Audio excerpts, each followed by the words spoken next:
할렐루야. 하나님이 우리 예배를 기뻐하신 줄로 믿습니다. 서로 인사하십시다. 좋은 일이 있을 것입니다. 좋은 일이 일어날 것입니다. 아멘. 다 여기를 보십시다. 가나안의 문턱, 어디의 문턱이라고요? 예, 출애굽한 이스라엘 백성이 광야를 지나서 가나안 남부인 가데스 바네아라고 하는 성읍에 이르게 됩니다. 이 가데스 바네아는 가나안과 바로 접경 지역이에요. 거기에서 요단강만 건너가면 바로 가나안인데 이제 가나안 문턱까지 온 것입니다. 그런데 이 문턱을 넘지 못해가지고 다시 광야로 회항해서 40년을 광야에서 배회하게 돼요. 이 사건이 오늘 본문 말씀에 자세하게 기록이 되어 있습니다. 잘 아시는 대로 이스라엘은 430년 동안이나 긴 세월 동안 노예 생활을 해오던 그런 사람들이었습니다. 그러니까 노예 부모 밑에서 노예로 태어나서 노예로 살다가 노예로 죽을 수밖에 없는 그런 운명의 사람들인 것입니다. 그런데 하나님의 특별한 은혜로 출애굽을 해서 홍해를 육지같이 건너고 이 황량한 광야를 통과해서 바로 가나안 접경 지역까지 이르게 된 거예요. 여기까지 잘 온 것이 하나님의 은혜죠. 지금까지 은혜로 왔으니까 이제 남은 길도 그대로 그냥 들어가면 되는 거예요. 그런데 마지막 시점에 와서 이 사람들이 큰 실수를 하게 됩니다. 그냥 믿음으로 들어가면 되는데 그래도 그냥 갈 수 있습니까? 알아보고 정탐도 해보고 그 땅 정보도 좀 수집하고 작전 계획을 세워가지고 전쟁에서 우리가 이김으로 정복을 해야지 그냥 무턱대고 들어갈 수가 있습니까? 그래서 정탐꾼을 보냅시다. 그래서 12명의 정탐꾼을 보낸 거예요. 그 정탐꾼이 40일 동안 가나안 전역을 샅샅이 정탐하고 돌아와서 보고를 하는데 두 표로 딱 갈라졌어요. 한쪽은 과연 그 땅은 참 좋은 땅이었습니다. 너무너무 아름다운 땅이었습니다. 그렇게 보고를 하는가 하면은 또 한편으로는요, 그 땅은 참 사람 살만한 땅이 못 됩니다. 거민을 삼키는 땅이에요. 그리고 거기에는 거인들이 살고 있어가지고 우리가 싸워도 이겨낼 수가 없습니다 하고 악평을 한 거예요. 믿음과 불신앙으로 쫙 갈려졌어요. 10명의 정탐꾼이 불신앙적인 말을 마구 쏟아내니까 전염병처럼 이 말이 삽시간에 퍼져가지고 모든 백성들이 술렁거려요. 아이고, 우리는 망했구나. 우리는 죽게 됐구나. 우리 처자식들도 다 사로잡히게 되었구나. 왜 우리를 여기까지 데려왔느냐? 하나님을 원망하고 모세에게 화살을 겨냥하고 갑자기 분위기가 험악하게 되어버렸어요.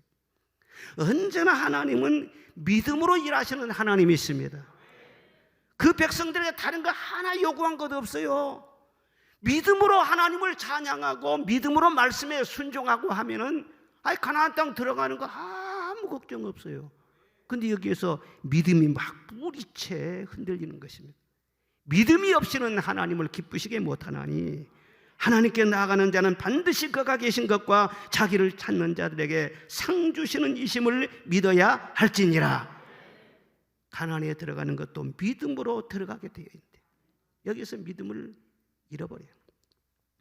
한때 잘 믿는 것은 누구나 알 수 있습니다. 그들도 한때는 하나님을 찬송하고 기뻐하고 하나님밖에 없다고 높이면서 굉장한 믿음을 보인 적이 있었어요. 그런데 그 믿음이 끝까지 가는 것이 중요하잖아요. 과거의 믿음으로 오늘이 통하는 것이 아닙니다. 오늘의 믿음으로 내일 모레 계속 미래에도 산 것이 아니에요. 그때그때의 믿음으로 그때그때를 살아가는 줄로 믿습니다. 변질된 믿음으로는 가나안의 문턱도 천국의 문턱도 넘을 수가 없는 거예요. 그래서 우리 건강관리 잘하는 것처럼 이 불신앙이라는 것은 원죄에 속한 것입니다. 그러나 우리에게 혈압이 있든지 당이 있든지 그래도 약 먹으면서 관리를 잘하면은요 장수할 수 있고 아무런 문제 없이 잘 살 수 있잖아요.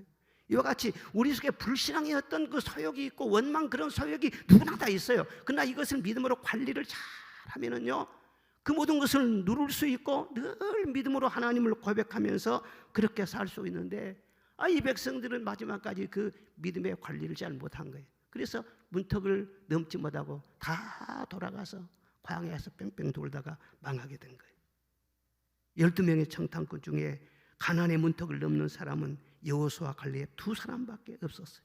그리고 20세 이상 된 사람들은 다시 광야로 다 돌아가서 다 방황하다가 망하게 되고, 그 다음 세대가 가나안에 들어가게 됩니다. 우리가 늘 다음 세대 그렇게 말을 하지만, 다음 세대라는 것은 꼭 나이가 젊은 그런 세대만을 말하는 것이 아닙니다. 애굽에 물들지 아니하고 순수하고 깨끗한 믿음을 지금 유지하고 있는 그 사람들, 그 사람을 다음 세대, 그리고 성경에서는 남은 자 그렇게 표현하고 그들에게 모든 약속이 집중이 되는 거예요.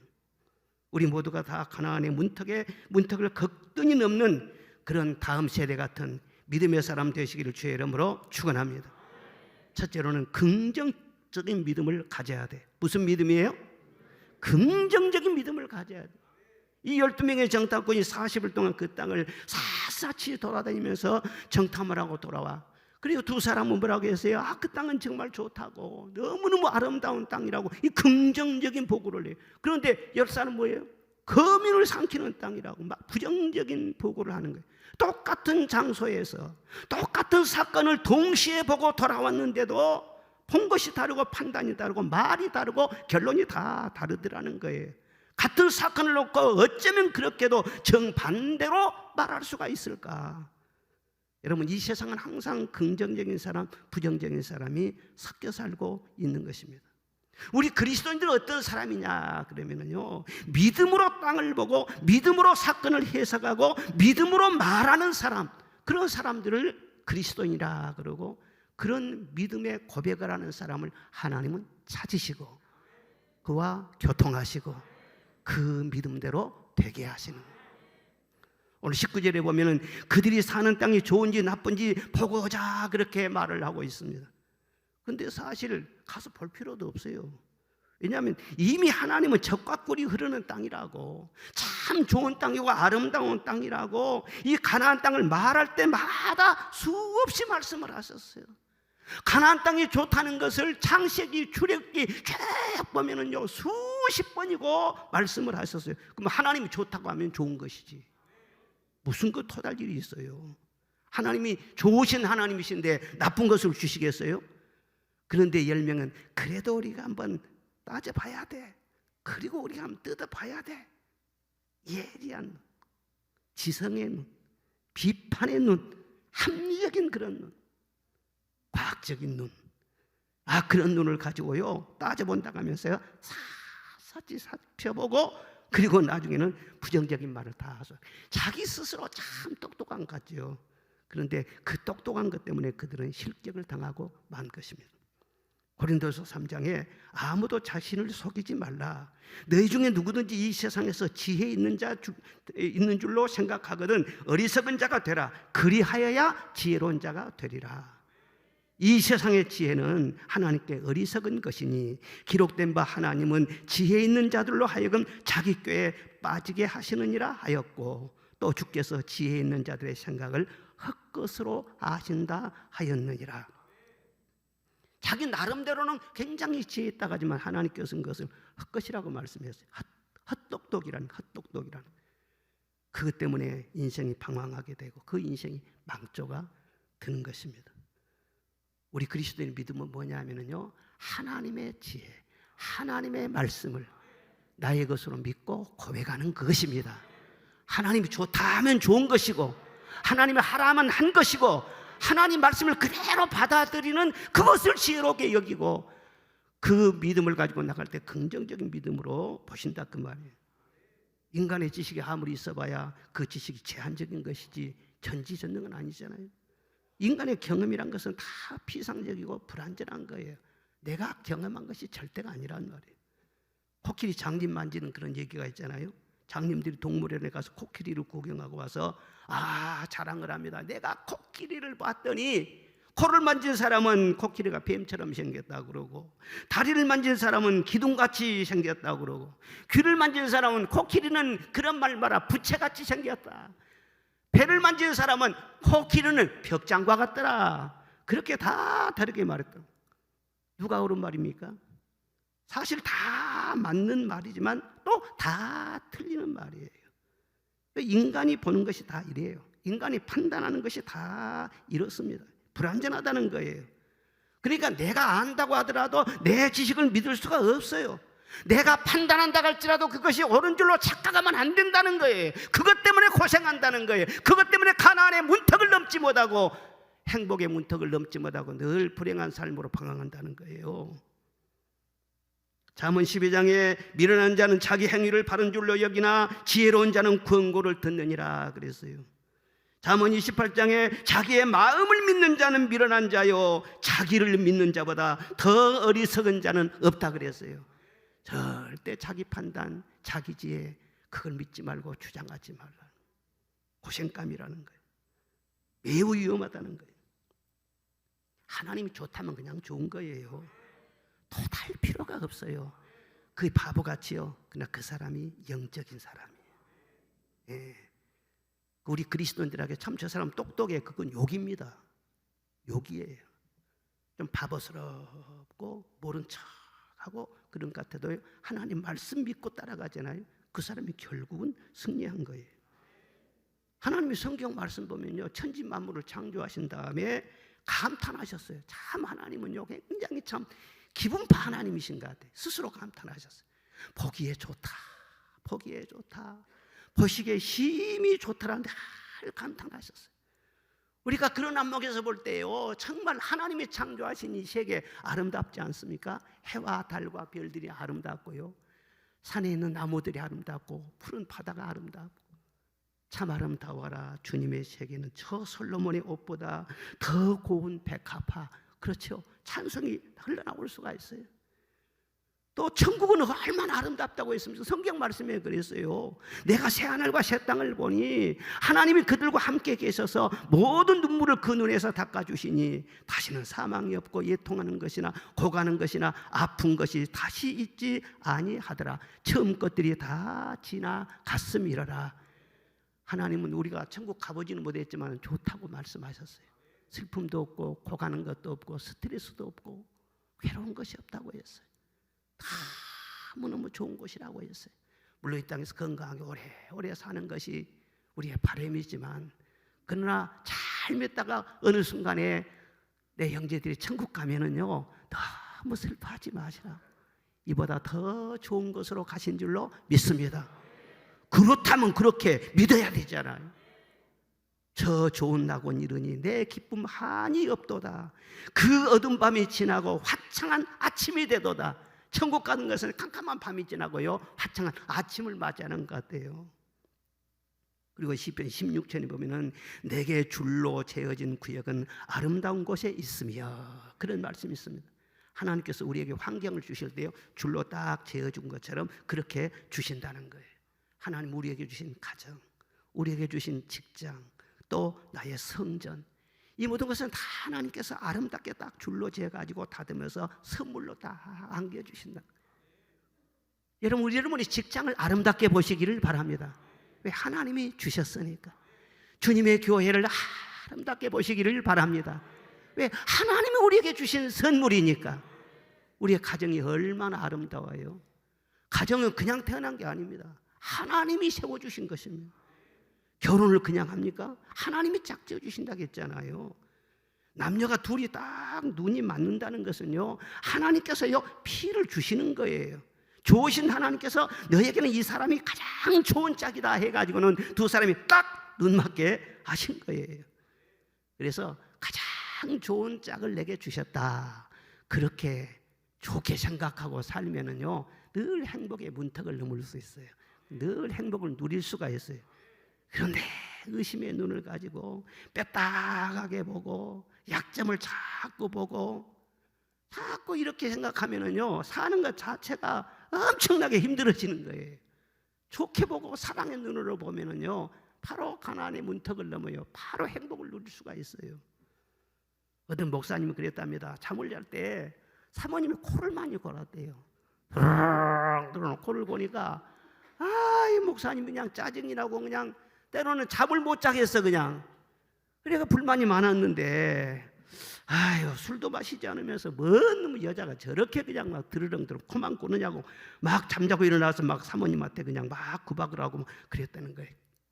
근데 어느 날 잠을 자다가 꿈을 꿨어요. 꿈을 꿨는데 아예 아내가 죽은 거예요. 그리고 그 시신을요 하얀 천으로 딱 덮어놓은 거예요. 기가 막혀가지고는요 막 흔들면서 여보 말 좀 해보라고, 죽었느냐고 살았느냐고 막 그냥 충격을 받아가지고 꿈속에서 막 몸부림을 쳤다는 거예요. 그런데 또 아내가 옆에서 드렁드렁 코를 고네요. 그래서 코 고는 소리에 다시 깼는데 아이 드르렁거리는 그 소리가 얼마나 아름다운 음악 소리처럼 들리는지, 아침에 그 사모님 얼굴을 보니까 얼마나 예쁘고요 얼마나 아름다운지. 여러분 예쁜 것도 행복한 것도 내 속에 있다니까요. 사랑의 눈, 긍정의 눈을 가지고 보면은요 얼마든지 예쁘게 볼 수 있고 좋은 말을 할 수 있고 행복한 사람을 누리게 될 줄로 믿습니다. 여러분 하나님이 주신 것은요 좋은 줄 알고 좋게 말해야 해요. 그것이 바로 긍정적인 믿음이에요. 믿음이란 어려운 것이 아니에요. 그리고 하나님은 좋다 좋다 말하면 좋게 만들어 주시는 거예요. 좋다 좋다 말하면 더 좋은 것을 주시는 거예요. 그리고 두 번째로는 승리의 확신을 가져야 돼요. 30절에 보면은요 올라가서 그 땅을 취하자 능히 이기리라 그런 사람들이 있었어요. 그리고 31절에 보면은 우리는 올라가서 능히 그 백성을 치지 못하리라, 우리는 못하리라 그런 사람이 있었어요. 그런데 하나님께서 누구를 들여보내셨느냐? 이기리라 하는 사람은 들여보내시고 이기지 못하리라 그런 사람은 다 탈락을 시킨 거예요. 들어가게 하시는 이는 하나님이세요.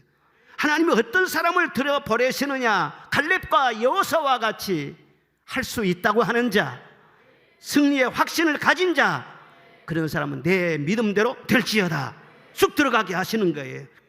그런데 될지 몰라, 이길지 몰라, 아니 우리는 도저히 못 해볼 거야 그런 사람들은 네 말로 못 된다고 했으니까 나는 안 돼 그렇게 물리치신다는 거예요. 이기지 못하리라는 사람들은 사실요 지금까지 하나님의 은혜를 많이 받고 산 사람들이었어요. 그런데 지금까지 하나님께서 그 많은 기적을 행해 주셨는데도 그 기적을요 지금 잊고 지금 현재 나타나는 현실만 보고 그렇게 말을 한 것이죠. 그들이 광야를 통과하면서 얼마나 많은 대적을 만났습니까? 그런데 자기들이 싸워서 이겼습니까? 하나님이 이기게 해주신 것이죠. 자기들의 힘으로 어떻게 바로의 군대를 이길 수가 있어요? 자기들이 뭐 군사훈련을 받고 전략을 세우고 칼과 창 무기를 준비해가지고 그것으로 싸워서 이겼습니까? 아니죠. 전적으로 하나님이 이기게 하셨죠. 전적으로 하나님이 바로의 무릎을 꿇게 하셨지요. 하나님의 도우심으로 여기까지 온 거예요. 그런데 사람이 시험이 들면은요 은혜의 건망증이 생겨요. 하나님께서 지금까지 기도 응답해 주고 은혜를 많이 받았는데 그걸 순간 잊어먹은 거예요. 그리고 영적으로 병이 들면은요 건망증이 지나쳐가지고 기억 상실증에 걸리게 되는 것입니다. 아무리 기억해도 지금까지 받은 은혜가 생각이 나지 않아요. 그거 상실증이에요.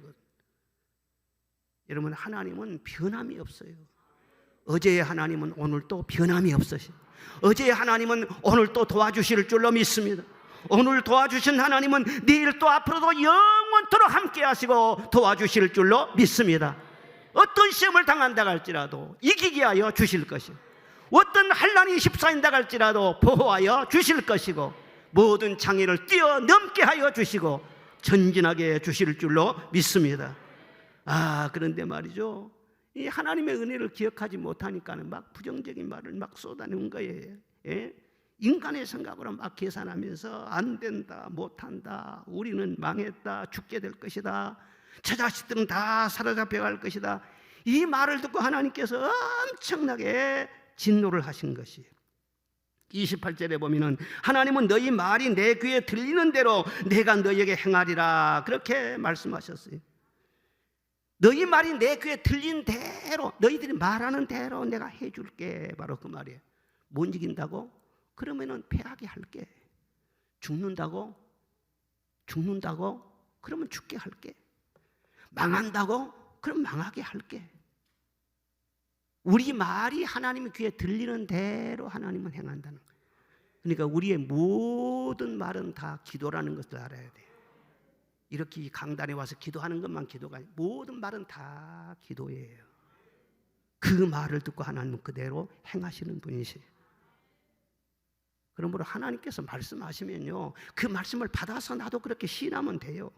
하나님이 된다면 될 줄로 믿고, 이긴다면 이길 줄로 믿고, 낫는다면 나을 줄로 믿고, 나는 나을 것이라 그렇게 말하시기를 바랍니다.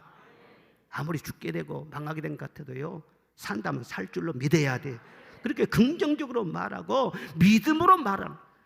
여러분, 축복은 절대 멀리 있지 않습니다. 기적은 멀리 있지 않습니다. 문턱만 넘으면 바로 축복을 누릴 수가 있어요. 기적을 체험할 수가 있어요. 어떻게 문턱을 넘을 수가 있어요? 이 말이라는 거예요. 예, 승리를 확실하는 그 말이라는 거예요. 오늘 9절 말씀 보면 그 땅 백성을 두려워하지 말라. 그들은 우리의 먹이라. 그들의 보호자는 그들에게서 떠났고 우리는 우리와 함께 여호와는 우리와 함께 하시느니라. 그들을 두려워하지 말라. 그렇게 말씀하고 있습니다. 여러분, 그들의 보호자는 그들에게서 떠났대요. 보호자가 누구예요? 하나님이시죠. 그런데 하나님께서 가난한 사람들을 떠났대요. 그들을 다 버리셨다는 거예요. 왜 버리셨을까요? 성경에는 정확하게 나와 있습니다. 그들의 죄 때문에 하나님께서 그들을 버리신 것입니다. 가나안의 죄가 너무 커서 목에까지 꽉 찼어요. 이 가나안의 죄의 목록이요, 성경 말씀 보면 쭉 다 나와 있습니다. 가나안의 죄의 대표적인 죄는요, 우상숭배의 죄였어요. 그리고 음란의 죄였어요. 각종 음행과 동성애를 비롯한 근친상간, 수간, 이런 성적인 타락이 완전히 만연했었어요. 도덕적으로 다 부패해서 사람들이 악해져요. 이렇게 부패하니까는 말이죠, 다 자기 중심이고 쾌락 중심으로, 그러니까 가정이 흔들리고 고통받는 사람들이 너무너무 많은 거예요. 죄의 삭은 사망이라고 말씀을 하세요. 죄를 지으면 반드시 대가를 치르게 하시는 것입니다. 나라가 왜 망하느냐? 국력이 약해서 망하는 것이 아니에요. 죄로 말미암아 나라는 망한 거예요. 우리가 차별금지법을 그토록 막아달라고 기도하는 것은 이 법이 통과되면 죄악이 만연하게 되고 나라가 망하게 되기 때문에, 그걸 막기 위해서 우리가 지금 기도하고 있는 것 아닙니까?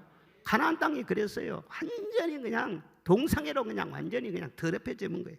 그래서 이 거룩한 땅을 죄로 더럽힐 수는 없다. 내가 깨끗이 청소해 버리겠다. 그래서요, 거기 살고 있는 그 사람들을 싹 멸해 버리시는 것이에요. 겉으로 볼 때는 성읍이 튼튼하고 얼마나 강한지 모릅니다. 겉으로 볼 때는 사람들이 다 허우대도 멀쩡하고 다 거인족들이에요. 그런데 이미 그 성읍의 속은 죄로 말미암아 썩어 있는 거예요. 개미가 고목나무를 자꾸 갉아먹으면요, 속이 텅 비어요. 바람이 살짝만 불어도 크게 보인 그 목나무가 퍽 쓰러진 어느 순간에는요, 이와 같이 그 가나안이 겉으로는요 대단한 나라 같지만은 속이 곰고 썩어 가지고는요 하나님께서 탁 치시는 거예요. 그래서 죄로 말미암아 멸망이 된 것이죠. 이스라엘이 무슨 잘 싸워서 그들이 이긴 것이 아니에요. 그들이 죄가 있었기 때문에 그들을 멸망시키고 하나님께서 그 땅에 이스라엘을 심게 하겠다. 이건 하나님의 섭리예요. 그러니까 하나님 말씀대로 따라만 가면은요 그 땅을 차지할 수 있는 거예요. 무슨 정탐이 필요해요? 믿음으로 가는 것이 중요한 것이지. 여러분, 항상 하나님이 편을 들어주는 사람이 되시기를 주의 이름으로 축복합니다. 이 세상에는 갈등도 있고 분쟁도 있고 어디 갔는지 서로 팽이 나눠가지고 서로 막 그냥 분쟁하고 싸우고 그렇잖아요. 그것이 세상이에요. 그런데 누가 이기냐? 지금 당장은 몰라요. 그런데 하나님이 손 들어주는 사람이 이기는 것입니다. 그러니까 모든 갈등과 모든 싸움들은 두고 봐야 알아요. 어떤 사람이 잘 나간다 할지라도 두고 봐야 알아요. 지금 저 사람이 아주 어렵게 되고 고립되고 아주 고독한 것 같아도 아니, 두고 봐야 한다고. 하나님께서 손 들어주는 사람은 절대로 7번 넘어질지라도 다시 일어나게 된다고 성경은 말씀하고 있는 것입니다. 그때요, 지지율로 서로 그것을 판단했다면요 10대 2잖아요. 예? 부정적인 사람은 2명이고, 예? 부정적인 사람은 10명이고 긍정적인 사람은 2명이 10대 2란 말. 지지율로 결정했다면 10사람이 옳은 것이죠. 그러니까 갈렙과 여호수아 이 두 사람은요 여론에 완전히 밀렸어요. 그래가지고 돌 맞아서 죽을 뻔했잖아요. 그런데 결국 어떻게 했어요? 하나님께서 이 두 사람의 편을 들어주셨어요. 그리고 돌을 던진 사람들은 다 광야에 엎드려 죽게 하셨어요.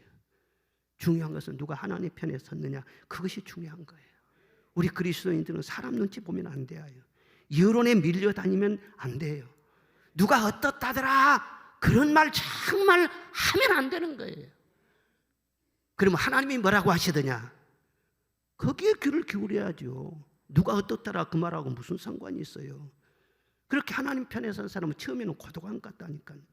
어떻게 보면 고집스러운 것 같고요, 또 비난도 많이 받고요. 그러나 시간이 지나면은요, 과연 그 사람이 하나님 편에 섰구나 하는 것을 모든 사람들도 다 알 수 있도록 하나님께서 정오의 태양같이 빛나게 하여 주시는 것입니다.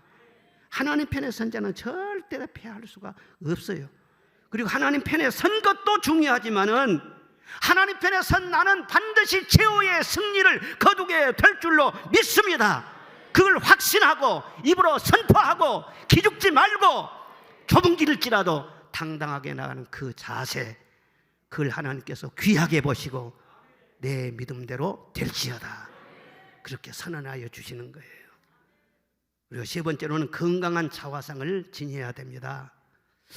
13장 33절에 보니까 거기서 네피림 후손인 아낙 자손의 거인들을 보았나니 우리는 스스로 보기에도 메뚜기 같으니 그들이 보기에도 그와 같았을 것이니라. 여기에서 엉뚱하게 무슨 메뚜기라는 말이 나옵니다. 그들은 거인족이고 우리는 참 예소하다. 그들을 뺐으면 우리는 꼭 메뚜기 같더라. 10명의 정탐꾼이 그렇게 얘기를 한 거예요. 아닌 게 아니라 아랍 사람들과 유대인들 비교해 보면 지금도요, 아랍 사람들 체격이 굉장히 큽니다. 커요. 눈망울도 꾹 이렇게 굵고, 유대인들은요 좀 작은 편이에요. 그런데 옛날에는 아마 더 작았던 모양이에요. 그런데 여기에서 지금 신장이 크고 작고 그것도 운운할 때가 좀 아니잖아요. 하나님께서 그들의 편이잖아요. 그들은 하나님의 백성이잖아요. 하나님의 은혜를 받은 민족이지 않아요? 지금도 하나님이 그들과 함께하고 계세요. 하나님의 깊은 섭리와 경륜 속에서 한 걸음 한 걸음 여기까지 온 거룩한 민족 아니에요? 그들이 많이 실수도 있었어요. 흔들리기도 했고요, 넘어지기도 하고 원망도 많이 하고 하나님 배반한 적도 있고요, 여러 가지 문제들이 있었어요. 그래도 하나님은 그들을 버리지 않으셨어요. 그리고 지금도 구름기둥으로 그들을 품고 계시잖아요. 그 앞으로도 영원토록 그리하겠다고 하나님께서 누차에 걸쳐서 말씀하십니다. 너희들은 택한 나의 백성이다. 내가 너와 함께한다. 그런데 메뚜기 같다 이렇게 말을 하니까 하나님이 화가 나신 거예요. 그러면 하나님이 그들의 아버지인데 그들이 메뚜기면 하나님은 메뚜기 아버지네. 하나님도 메뚜기란 말이거든. 과연 나는 누구인가? 나의 정체성, 여기에 대한 확실한 답이 없으면 절대로 이 가나안의 문턱을 넘을 수가 없는 거예요. 미국의 전문 상담가인 아돌프 쾌자다라는 분 그런 말을 했어요. 현대인은 전부가 정체성의 혼돈을 일으키고 있다. 한마디로 자기 자신이 누구인지는 모르고 있다는 거예요. 다른 사람도 알아, 세상도 알아요, 과학도 아는 것 같지만은 정작 가장 중요한 나 자신을 모른다는 거예요. 내가 어디서부터 와서 왜 살며 나는 어디로 가는지 이 정체성을 모른다는 거예요. 그럼 여기에 혼돈이 있는 거예요. 자기 자신이 어떤 존재인지를 바로 알지 못하기 때문에 자기 자신이 마음에 들지를 않아요. 자기 외모도 마음에 안 들어, 성격도 마음에 안 들어, 환경도 마음에 안 들어. 그러니까 늘 자기 연민에 빠져 있고 자기 자학에 빠져 있고 여기에서 우울증이 발생하고 여러 가지 정신적인 질환이 발생한다는 거예요. 그리고 어떤 문제가 있어도 자기 자신이 혼돈하고 있으니까 문제 해결이 안 되는 거예요. 땜빵으로 해결한 것 같지만 또 다른 문제가 일어나고 또 다른 자꾸 일어난다는 것입니다. 내가 나를 사랑하지 않으면 아무도 나를 사랑하지 않는다는 것을 알아야 됩니다. 내가 누구를 위한다, 누구를 사랑한다 그렇게 말하지만 말이죠, 자기가 자기를 사랑할 줄 알아야 남도 사랑할 수 있는 거예요.